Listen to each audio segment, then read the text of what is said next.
Belikan saya 2 kati ikan, Cina bukan, Melayu bukan.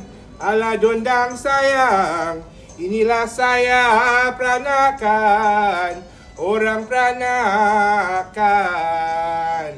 Angkasa Hotel Kuala Lumpur satu-satunya hotel yang menawarkan 2 konsep buffet Ramadan di satu tempat. Memang meriah berbuka di sini tau. Warisan angkasa dari Dapur Saffron Brasserie menyediakan hidangan istimewa antaranya nasi lemuni, ayam rendang daun mamat, daging kanda, sambal udang petai, sayur jantung pisang lemak putih, kambing gulai kawah dan kambing bakar pun ada. Kalau dah sampai sini memang rugi kalau tak cuba menu ikan kari kampung, sup gearbox kambing serta pencuci mulut istimewa seperti apam balik angkasa. Uniknya dekat sini turut dihidangkan sajian popular Pakistan seperti pani puri.